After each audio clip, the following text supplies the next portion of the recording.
Welcome to another episode of the Fill Your Soul podcast. I'm your host, Bree Noel Brown, along with Amanda K. Gillen, and we're here to talk to you about all things foot zoning.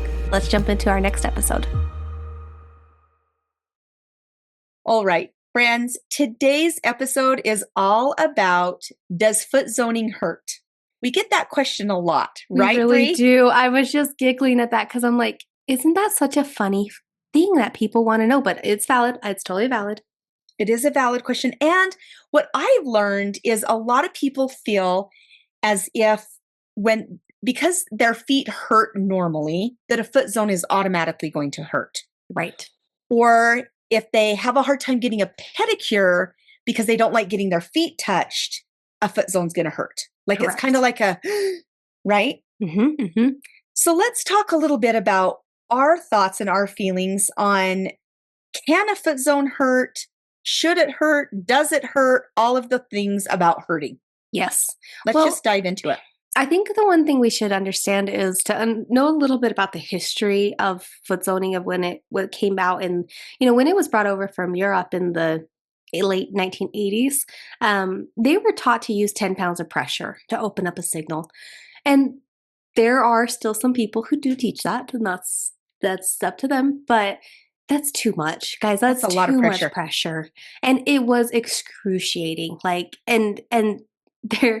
parents' first foot zoner had a business card that said something like, the 3 things that hurt worse than a foot zone. It's like paying your taxes, like all these different things. And she listed them. And then it's like, and the last one is like, there's no number 3, like the zone hurts the most, and the thing that was happening is that pain was putting people in what we call in the zoning world a healing crisis. Right. And when their bodies are that overstimulated, yes, it's going to balance eventually, but you kind of like break the dam and then everything releases, and boy, you feel it. And so we have, at We Do Feet, we have adjusted that. We go shorter, faster, lighter on people who are what we would consider precautionary. And we really try to encourage all of our students and our practitioners to go at a comfortable pressure, right? Like something that's not going to be too painful. Right. And when you're talking about that, my eyes got really big, and I actually felt myself kind of start sweating. And I kind of was thinking, Intense. I don't know if I would want a foot zone. Like, yikes, it hurt. Right? Yes, right? It did. I grew up with that. It was quite painful. Right. So I can see why people have this question, because you are right. And that's one thing I love about We Do Feet. And exactly what you had said is that we have that shorter, faster, lighter, and we do know how to adjust the pressures.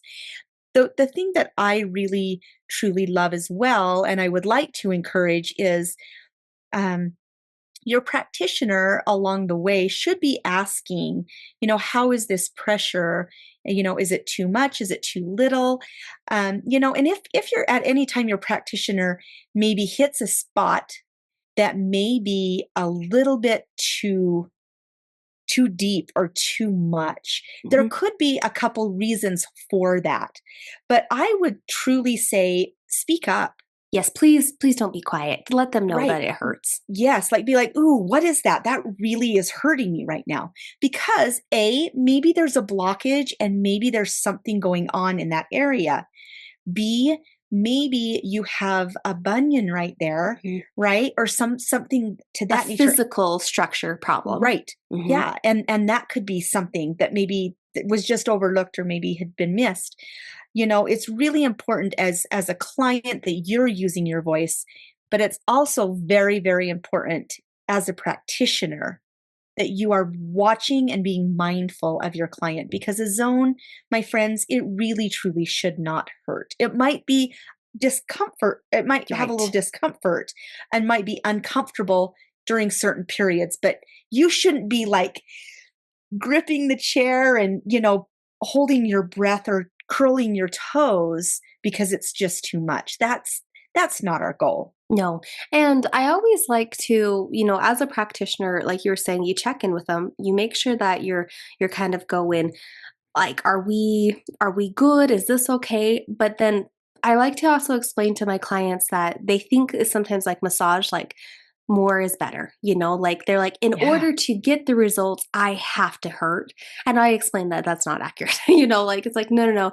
We're working on energy. And there are going to be those few people who are like, but I like it when it hurts. And I'm like, that's fine. Like we can be Right. firm if you want us to, but Right. it doesn't have to work to be effective. Yes. I think that's the most important thing right there. And if we can kind of, not even kind of, if we could keep in mind, right, our bodies can't heal when they are in Correct. pain. Yes. We have to put ourselves in that parasympathetic state in order to truly heal. Now, we are opening the meridians, which is great. But then what I found is when someone gets too overstimulated and they kind of borderline are going in that healing crisis, the meridians open, but then they also can close. And so, in order to keep a consistent flow of energy, we need them to be in that rest and digest state. Right. Not white knuckling it on the chair, Brie, and Yep, curling their toes, right? That's a fight exactly. or flight. That's a fight or Yeah. flight, and I get that some people like it to hurt, and that's okay, as long as it's Right. within your range. So please don't ever hesitate to talk to your foot zoner, and foot zoners, please check in with your clients. Yes. I love it. Love it. Okay, thank you guys so much.